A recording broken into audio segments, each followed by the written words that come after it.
மிச்சம் தெளிவாக காட்டும். அந்த இப்போ பெருவரல் அடையாளத்திருங்களே, பெருவரல் அடையாளத்திட்ட எத்தனை கோடி மனிதர்கள் இருந்தால் இதுவரை, அதாவது ஆதம் அலைஹிஸ்ஸலாத்து காலத்தில் இன்றைக்கு வரை எல்லாரும் அடையாளமும் சரி வித்தியாசம். எப்படி அதை வித்தியாசப்படுத்தின? அது ஒரு திட்டமிட்ட செயற்பாடுன்னு சொல்லி சும்மா நல்ல அழகாக வளர்க்கும். திரும்ப எங்களுக்கு தெரியும் இந்திரியம், திரும்ப அறிவும் ஒழுக்க உணர்வும்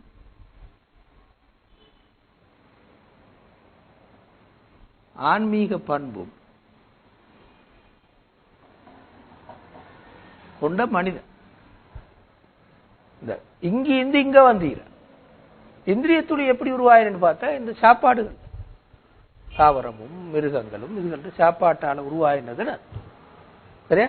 அந்த சாப்பாட்டுக்கு இந்த ஒன்றும் இல்லை, அதெல்லாம் தாவரமாய்க்கும் இல்லாட்டி இறைச்சியாய்க்கும். அப்ப அதுக்கு ஒரு நாளும் இது ஒன்றும் இல்லை, அறிவும் இல்லை, ஒழுக்க உணர்வும் இல்லை, ஆன்மீக பண்பும் இல்லை, ஒன்றும் இல்லை. ஆனா கடைசிக்கு மனிதனை பார்த்தால், அதிலிருந்து உருவாகி கடைசி நிலையில மனிதனை பார்த்தா அறிவுறுத்தல் சரி கூடிப்பான். உலகத்துல எந்த மிருகமோ தாவரங்களுக்கோ இல்லாது இருக்கும். அதே மாதிரி நன்மை தீமையை விளங்கி ஒழுக்க உணர்வோடு வாழ்ற பண்பு பெரிய ஒரு ஆன்மீக தரமும் மனுஷனுக்கு இருக்கு. எங்கிருந்து வந்தது? உலகத்துல எங்கேயுமே இல்லாத ஒன்று எப்படி மனுஷனுக்குள்ளார வந்து சேர்த்து? அதான் நல்லா கேட்ட, இங்கிருந்து பாருங்க. மின் ஐ ஷைஇன் ஹலக மின் நுத்ஃபத்தின் ஹலகஹு ஃபகத்தர. இதிலிருந்து இதுக்குத்தானே அவனை படைச்செடுத்தான். இந்த இந்திரிய துளி தானே இப்படி மனுஷனாக மாறிச்சது. எப்படி மாறலும்? பின்னால் ஒரு அறிவும் ஒரு திட்டமும் செயற்பாடும் இல்லாம எப்படி மாறலும்? இப்படி ஒரு பெரிய ஒரு திட்டத்தில் உருவாக்கின மனுஷன் அப்படியே செத்தத்துக்கு பூரா எல்லாம் முடிஞ்சிருக்கு, எப்படி எடுக்கலும்? சரியா? அதான் மௌலானா சொன்ன கருத்து. ரெண்டாவது சொல்ற சும்ம சபீல யஸ்ஸர, சும்ம சபீல யஸ்ஸர, அடுத்த ஜெனரேஷன் கடத்தப்பட்டாலும் அதே மாதிரி. உதாரணமா ஒரு பெரியோரு விஞ்ஞானியிட மகன் அதே தரத்து விஞ்ஞானி ஆயிப்பாண்டு சொல்லவே. நோய்கள் கடத்தப்படும், சில நேரங்கள் பண்புகளும் கடத்தப்படும்.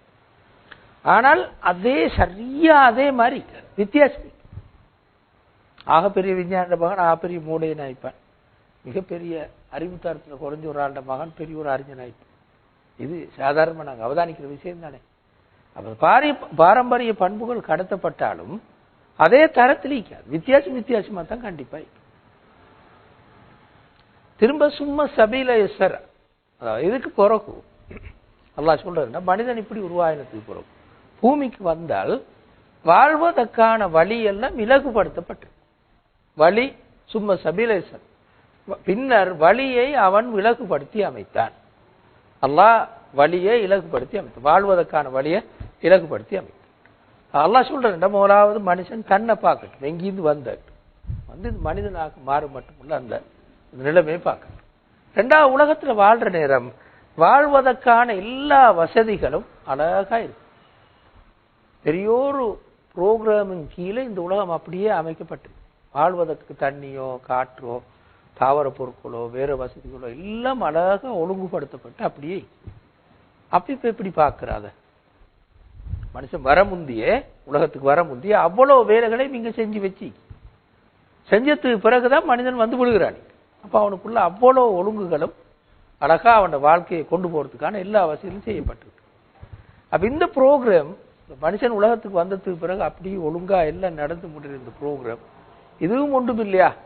பின்னால அறிவு ஒன்று இல்லை, பின்னால திட்டம் ஒன்றும் இல்லை, சும்மா தற்செயலா அப்படியே உருவாயினு சொல்லவா?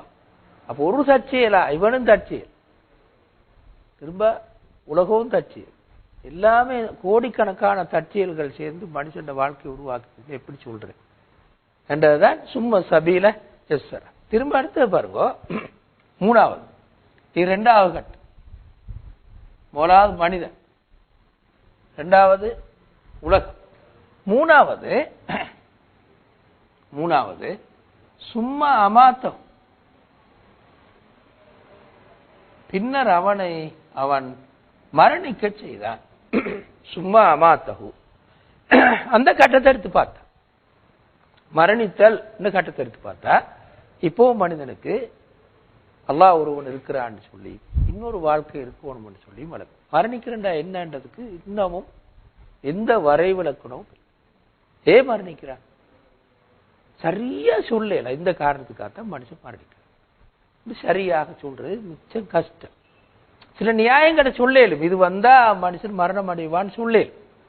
ஆனா மரணம் சொன்னா என்னது? என்னத்தை போகுதா இணைந்து உடம்புல இருந்து என்னத்தை போகுது? உடம்பு அப்படியே தானே உடம்பு அப்படியே அப்போலோ நிலக்கலம் முழுக்க அப்படியே இருக்கு. மரணிக்கிறேன்னு சொன்னா என்னது? மரணத்தை மரணிக்கிறேன்னு சொன்னால் என்னதுன்னு சரியா புடிச்சு கொள்ளையலுமாக இருந்தா மரணத்தை நிப்பாட்டி அப்படித்தானே. மரணிக்கிறது என்னன்னு சொல்லி சரியா புடிச்சு கொள்ளையலுமாக இருந்தா மரணத்தை நிப்பாட்டு, மரணிக்காம நிப்பாட்டு. சரி, உதாரணமா உடம்புல குறிப்பிட்ட ஒரு நோய் வந்தா அது ஏன்னு கண்டுபிடிச்சிடும். இன்னின்ன காரணத்தால இன்ன குறைபாடுகளால நோய் வந்து, எனவே என்ன செய்யற குறைபாட்டை நீக்குவதற்கான டேப்லெட்டை கொடுத்தனால சரி தப்பிடும். மரணத்துக்கு என்ன காரணம்? மரணம் என்னது? எது போகுது மனுஷ உடம்புல இருந்து? அதை சரியா புடிச்சு கொள்றது சிரமம். யாருக்குமே தப்போ மேலாத ஒரு விஷயம் தானே. எந்த விதமான எதுல சந்தேகப்பட்டாலும் மீள சந்தேகப்பட்டு சாகுவான்ல எந்த விதமான சந்தேகம் எப்படியுமே மனுஷன் சாகும். என்ன நிலைக்கு வந்தாவது சாகும் என்றது இயல்பான ஒரு விஷயம். இதே மனிதனால எந்த வகையிலுமே கண்டுபிடிக்கல ஒரு பாரு. இன்னொரு வித்தியாசமான ஒரு பிரயோகத்தை பாருங்க. அடுத்தது குர்ஆன் சொல்றத சும்மா அமாத்தஹு ஃபஅக்பர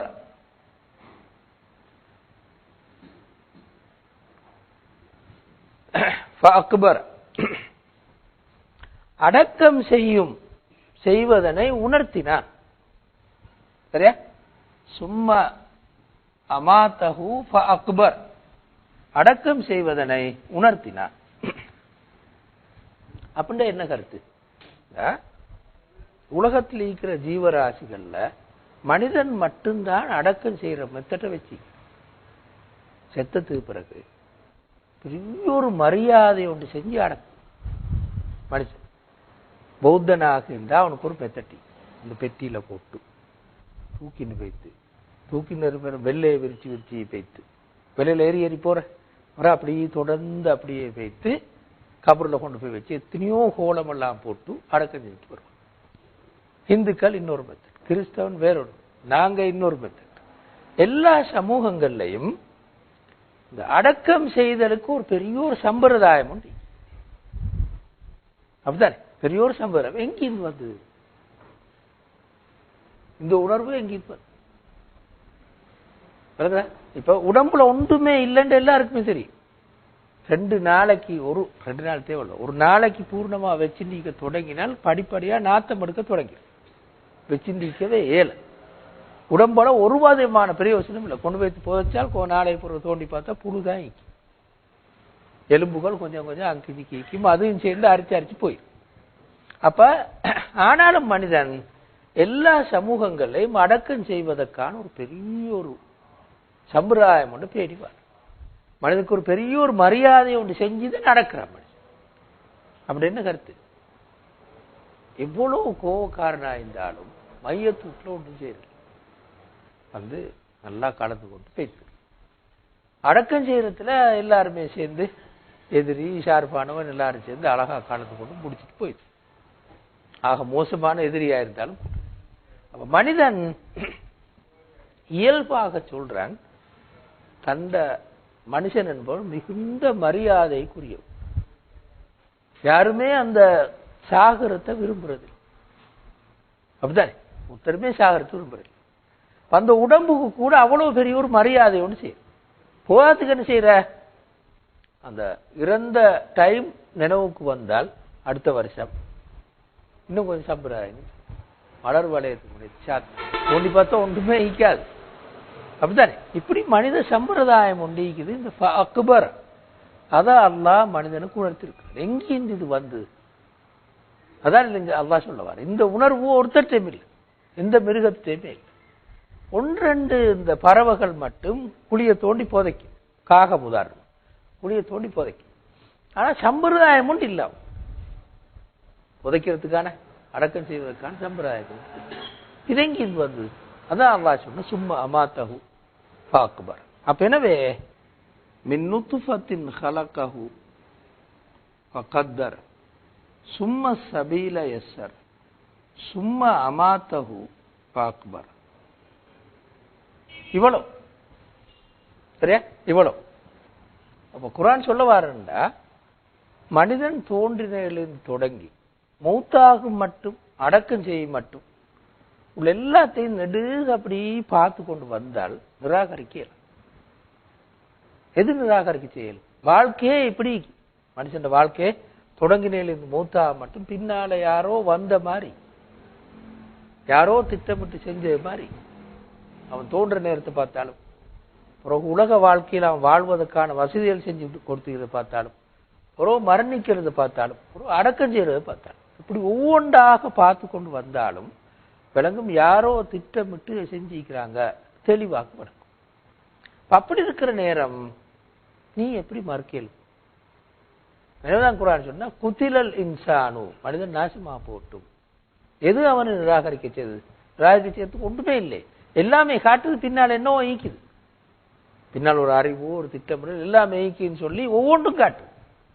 படைச்சலிருந்து தொடங்கி வாழ்க்கைக்கான வசதிகளிலிருந்து தொடங்கி மரணித்தலிருந்து தொடங்கி சாகும் முடியும் மட்டும் அடக்கம் செய்ய மட்டும் அவ்வளவு இதுகளுமே காட்டும்.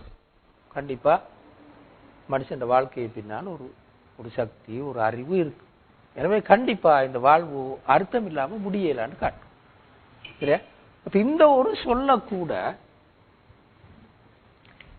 ஒரு சொல்லக்கூட எஸ்ஸரா சும்மா சபீல எஸ்ஸரா, எனக்கு எவ்வளவெல்லாம் சொல்லணும்? சும்மா நீங்க யோசிச்சு பாருங்களேன், இதுக்கு என்னவெல்லாம் சொல்லணும்? இப்படி மெயின் விஷயங்கள் பாரு. தண்ணி வேணும், பாடுறது அப்படித்தானே, வெப்பம் வேணும், காற்று வேண்டும், நிலம் வேணும், ஆக்சிஜன் ஹைட்ரஜன் அது மாதிரியான மூலகங்கள் வேணும். இதெல்லாம் தேவை. இதெல்லாம் ஒரு குறிப்பிட்ட ஒழுங்குல இயங்கினாத்தான் மனிதன வாழ்க்கை லேசாகும். சரியா? நாங்க இப்போ ஒரு அரிசி ஒரே ஒரு அரிசி மணின்னு வைங்களேன், உற்பத்தி செய்யணும். முழு இந்த பிரபஞ்சம் சேர்ந்து இயங்கும். அப்பதான் அது சாத்தியம். சூரியனும் மீந்து பூமியும் மீந்து பூமியில தண்ணியும் மீந்து எல்லாம் சேர்ந்து ஒன்றுக்கு இயங்கினாத்தான் ஒரு அரிசி மணியாலும் பாரு. அப்ப இவ்வளவு பெரிய ஒரு ப்ரோக்ராமும் கீழே தான் மனுஷன் வாழ்க்கையே. அதுதான் சும்மா சபீல யஸ்ஸரான்னு சொல்றோம். அதை மட்டும் எடுத்து பார்த்தாலும் கூட கண்டிப்பா இந்த முடிவுக்கு வரும். குஃபுருக்கு வரையல, குஃபுர்ல இக்கேல அந்த முடிவுக்கு வரும். அதான் இந்த அவ்வளவு வசனங்கள் சொல்றேன். எனவே பின்னால் அடுத்து சொல்லுது, இதே தொடர்ல சொல்லுது சும்மா இதா ஷாஅ அன்ஷர. எனவே அவன் விரும்பும் போது மீண்டும் எழுப்புவான். சும்மா இதா ஷாஅ அன்ஷர, விரும்புற நேரத்தில் அல்லாஹ் திரும்பவும் எழுப்புவான். இந்த கருத்து தொடர்ல அதுவும் சேரும். விரும்பும் போதும் எழுப்புவான். சரியா? சும்மா இதா ஷாஅ அன்ஷர. அதாவது இந்த இனிந்து நாங்க அப்படி சும்மா அமாத்தஹு ஃபஅக்பர அண்டதுக்கு வந்தால் கண்டிப்பா அடுத்த கட்டத்துக்கு வரணும் மட்டும் சொல்லும். செத்தத்துக்கு பிறகு மண்ணோடு மண்ணாகிறேன்னு சொல்றது இயல்பாக இந்த பின்னணியில ஒத்துக்கொள்ள முடியாதாக பாருங்க. சரியா? கடைசியா முடிக்கும் போது எப்படி முடியுதுண்டா இது? கல்லா அவ்வாறண்டா என்ன கருத்து? இந்த தொடர்ல பார்த்தால், சரியா, இந்த கருத்து தொடர்ல அப்படியே பார்த்தால் மனிதன் எப்படி வாழணும்? அல்லாஹ்வை நம்பி அவனுடைய கட்டளைகளுக்கு ஏற்ப வாழும். இந்த கருத்து தொடர் பார்த்தா. ஆனா அவ்வாறு இல்லை மனுஷன். இந்த கருத்துடர்ல அந்த மாதிரி கருத்துக்கு அவன் வாரான்ல, முடிவுக்கு வாரான்ல. கல்லா லம்மா யக்தி மா அமர், அவன் கட்டளையிட்டவற்றை அவன் இன்னும் செய்து முடிக்கவில்லை. மனுஷன் இன்னும் செய்து முடிக்கவில்லை. கல்லா லம்மா யக்தி மா அமர், மனிதன் அவனுக்கு கட்டளையிடப்பட்டவற்றை அல்லாஹ் கட்டளையிட்டவற்றை இன்னும் செய்து முடிக்கவில்லை. இவ்வளவெல்லாம் மீண்டும் இந்த பின்னணியில் அப்படியே பார்த்தா என்ன வரணும்? அல்லாஹ்வை நம்பி அவன் கட்டளை ஏற்று வாழும். அதுக்கு மறுபக்கமாக மனுஷன் இருக்கு. கல்லா லம்மா யக்தி மா அமர. இது இந்த வசனத்துக்கு ஒரு கருத்து. பெரும்பாலான தப்சீர் ஆசிரியர்கள் சொல்ற கருத்து. இன்னொரு கருத்து இருக்கு. இந்த கருத்து எப்படின்னா முன்னால் இருக்கிற அவ்வளவு வசனங்களை வச்சு சொன்ன கருத்து. சரியா? இமாம் இப்னு கசீர் இந்த ஆயத்துக்கு வேறொரு பொருள் சொல்லிக்கார். அதை நாங்க சும்மா லேசா பார்ப்போம். இந்த கல்லா என்ற சொல்ல நேரடியா முன்னால தொடர்படுத்து இந்த ஆயத்தோடு. இந்த ஆயத்தோடு தொடர்படுத்து. எப்படி? அவன் விரும்பும் போது எழுப்புவான். அதான் முன்னாளிக்கிறாய். கல்லாண்டால் அவ்வாறன்று எழுப்ப மாட்டான். கல்லா அவ்வாறன்று ஏன் எழுப்ப மாட்டான்? லம்மா யக்தி மா அமர். அமர என்ற சொல்லுக்கு குர்ஆன்ல 2 கருத்து இருக்கு. ஒன்று அல்லாஹ்வுடைய ஷரீஅத் ரீதியான கட்டளை, தொழுங்கோ, நோன்பு பிடிங்கோ, ஈமான் கொள்ளுங்க அப்படின்னு வருமே, அந்த மாதிரி கட்டளை ஷரீஅத்தோடு சம்பந்தப்பட்ட. அதுக்கேற்ப நாங்கள் முன்னூறு சொன்னோம் கருத்து. இன்னொரு கட்டளை எப்படின்னா அல்லாஹ்வுடைய படைத்தல் செயற்பாடுகளோடு சம்பந்தப்பட்ட கட்டளை. படைத்தல் செயற்பாடுகளோடு சம்பந்தப்பட்ட கட்டளை. ஒரு ஆள் உருவாக்குறது, அழிகிறது, ஒரு நிகழ்ச்சி நடக்கிறது, இப்படி சொல்லுவோமே. இந்த பௌதீக உலகத்தோடு சம்பந்தப்பட்ட கட்டளைகளையும் இந்த அமர என்று சொற்பிரயோகம் புரியும். விளங்குதானே? அப்ப இன கருத்து என்னண்டா லம்மா யக்திமா அமர, அவன் படைத்தல் வாழ்வோடு சம்பந்தப்பட்ட, சரியா, படைத்தல் உலகோடு சம்பந்தப்பட்ட பகுதிகளை இன்னும் செய்து முடிக்கவில்லை அல்லாஹ். விளங்குதானே? அதாவது மனுஷன் உலகத்துல தொடர்ந்து இன்னும் வாழ்ந்துட்டே இருக்கிறான். மூத்தார மறுக ஒரு குரூப் தோன்ற மறுக அப்படி வாழ உலகம் அப்படியே ஓடிண்டி, சரியா? எனவே அல்லாஹ் இப்பதே எழுப்ப மாட்டான். சும்மா இதாஷா ஆன்சர், அல்லாஹ் விரும்பும் போது எழுப்புவான். கல்லா அவ்வாறன்று இப்ப அல்ல. ஏன் இல்ல? லம்மா யக்தி மா அமர், அவன் கட்டளையிட்ட அந்த படைத்தல் வாழ்வோடு கட்டளையிட்ட பகுதிகள் இன்னும் அவன் செய்து முடிக்கவில்லை. நீண்ட காலமைக்கு எல்லாம் முடியுது. முடிஞ்சதுக்கு பிறகு திரும்ப மனிதனை எழுப்போம். செத்த மனிதர்கள் ஏன் இன்னும் வரல, விசாரணைக்கு உட்படல, எவ்வளவு எத்தனை கோடி வருஷம் ஆகுது கேட்டா அது காரணம் அதான் கல்லா லம்மா யக்தி மா அமர வசனத்தில். இது இந்த வசனத்துக்கு இப்னு கசீர் மட்டும் சொன்ன விளக்கம். ஆனா மத்த எல்லாரும் என்ன சொன்னாங்கண்டா அப்படி அல்ல, இந்த முழு கருத்து தொடர் முன்னாடி இருக்கிற அவ்வளவு வசனங்களை சேர்த்து பார்க்கும்போது மனிதன் அல்லாஹ்வை நம்பி அவனுடைய கட்டளைகளை ஏற்று வாழணும், அதுக்கு மாற்றமா வாழணும். அதான் இதனுடைய கருத்து. சரி, இது மனிதன் நிராகரிப்பாளனாக வாழ்வதுக்கு நியாயமே கிடையாது என்பதற்கு குர்ஆன் சொன்ன ஒரு ஆதாரம். சரியா? இப்ப ரெண்டாவது ஆதாரம், ரெண்டாவது பாதி என்னது? இப்ப நாங்க பார்த்தோம், மனிதன் தனது உணவுப் பொருட்களை அவதானிக்கட்டும். ஃபல்யன்னுரில் இன்சானு இலா தஆம், மனிதன் தனது உணவுப் பொருட்களை அவதானிக்கட்டும். ஃபல்யன்னுரில் இன்சானு இலா தஆம்.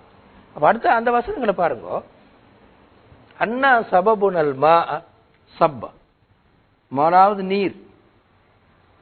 அன்னா சபபுனல் மா சப்ப. இரண்டாவது சும்ம ஷக்கக்னல் அர்த ஷக்க, பூமியை நாம் துண்டு துண்டாக உடைத்தோம். அடுத்து சும்ம ஷக்கக்னல் அர்த ஷக்க. மூணாவது என்ன சொல்லிருக்குது? ஃபஅம்பத்னா ஃபீஹா ஹப்பன் வஇனபன் வகத்பன் அப்படின்னு வருது. பிறகு பூமியில தாவரங்கள் உருவாதல். தாவரங்கள் சொல்லி என்னென்ன தாவரம் சொல்லி ஒரு லிஸ்ட் ஒன்று தந்துருக்கு. சரியா? இப்படி 3 பகுதியாக உடைச்சு சொல்றேன். இதுல பாவிச்ச சொற்புரியவங்களை கொஞ்சம் நாங்க பார்த்துக்கொள்வோம். அன்னா சபபுனல் மா சப்ப, சப்ப சப்ப சபபுனா சப்பன் சொல்றேன். சும்மா ஷக்கக்னல் அர்த ஷக்க. இப்ப நாங்க நேரத்தோடு இருந்து பார்த்து வாரோம். ஒரே சொல்ல திரும்ப இன்னொரு முறை பாவிக்கிற நேரம் என்ன கருத்து கொடுக்கும்? கடுமையாக்கி காட்டும். சரியா? சும்மா சப்பண்டா ஊற்றினான், சப்பல் மா தண்ணீரை ஊற்றினான். அதே சொல்ல திரும்ப இன்னொரு முறை பாவிச்சுட்டால் அண்ணா சபபுனல் மா முடிச்சு, அது வசனம் உண்மையில முடிச்சு, தண்ணீரை நாம் கொட்டி. திரும்ப அதே சொல்ல சப்பன் என்று திரும்ப இன்னொரு முறை சொன்ன நிறைய கொட்டிடும், திரும்ப திரும்ப கொட்டிடும். அதே மாதிரி சும்மா ஷக்கக்குனா அல் அர்த பூமியை நாம் உடைத்தோம். இன்னொரு முறை ஷக்கன் என்று பாவித்தால் கடுமையா உடைத்து துண்டு துண்டா உடைத்து கருத்து வரும். சரியா? பிறகு 54 வரும். பிறகு இன்னொன்ற பாருங்க, இல்ல ஈன வந்திருக்குது சும்மா ஷக்கக்குனல் அர்தன் சொல்லி பின்னர் என்று வந்து சும்மா ஷக்கக்குனல் அர்தன் வந்து பிறகு வந்திருக்கு. நீங்க அதை அவதானிச்சு பாருங்க. 54 வந்து 54 வந்து சும்மான்றது அரபுல எதை காட்டும்? முன்னால் நடந்தது காட்டுது, அது பிறகுதான் நடந்ததுன்னு காட்டும். எதை காட்டும்? அதே தான் காட்டும், அடுத்து காட்டும். சரியா? அப்ப இதுல என்ன குர்ஆன் சொல்லுதுண்டா, முதலாவது நீர் உருவாகி திரும்ப தண்ணி இந்த பூமியில மண்படைகள் உருவாகி பிறகு தாவரம் உருவாகி காட்டும். சரியா? பின்னால அடுத்து வார வசனம் எப்படி வருகின்றா, இதுக்கு அடுத்தது வார வசனம் எப்படி வருகின்றா, மத்தா அல்லக்கும் ஒலி அன்ஆமிக்கும், உங்களுக்கும் உங்களுடைய கால்நடைகளுக்கும் அனுபவிக்கும் பொருட்களாக இருப்பதற்கு தான் அல்லாஹ் இதெல்லாம் செஞ்சான். சரியா? மத்தா அல்லக்கும் ஒலி அன்ஆமிக்கும், உங்களுக்கும் உங்களுடைய கால்நடைகளுக்கும் அனுபவிக்கும் பொருளாக இருக்கணும் என்பதற்காகத்தான் இதெல்லாம் அல்லாஹ் செஞ்சான்.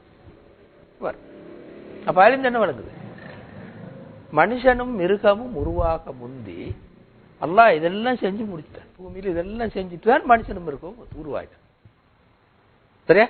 இதுதான் விஞ்ஞானம் சொல்ற ஓடர். இதுதான் முதலாவது தண்ணி, முதலாவது பூமி, உண்மையில பூமி, அது பிறகு தண்ணி, பிறகு பூமி, அது தண்ணியின் பிறகுதான் பூமியில மண்படை உருவாக்கி மண் உருவாக்கி தண்ணியும் பூமியில அந்த மண்ணும் உருவாயினத்துக்கு பிறகுதான் தாவரங்கள் உருவாக்கி, அது பிறகு மனிதர்கள் மிருகங்கள். ஏன்னா இந்த ஓர்டருக்கு உருவாகாட்டி வாழைதான் போய் அப்படித்தானே. இதே அமைப்புல தான் பூமியில அந்த படிப்படியான நிகழ்வுகளும். அப்ப இதை எதை காட்டுது என்றால், இப்படி தாவர பொருட்கள் மனிதனுக்கும் மிருகங்களுக்கும் உணவாக படக்கூடிய தாவர பொருட்கள் உருவாவதற்கான ஒரு படிமுறை அமைப்பு ஒன்று இருந்து, அது ஒரு அறிவை காட்டும். அப்படித்தானே, பின்னால் இருந்து ஒரு படிமுறை அமைப்பில் அப்படியே உருவாக்கி முடிச்சது. சரியா? இப்ப நாங்க பார்க்கிற கடல், ஆறு, கிணறு, இங்கு காணப்படுற பெரிய அளவிலான நீர். சரியா? இந்த பெரிய அளவிலான நீர் எப்படி உருவாச்சுது நாங்க முன்னால சூறால பார்த்தோம், சூரத்து நாசியாத். சரியா? பூமியில கீழே இருந்து பூமி உருவாகின ஆரம்ப கால பிரிவுல எரிமலைகள் கக்கிச்சு.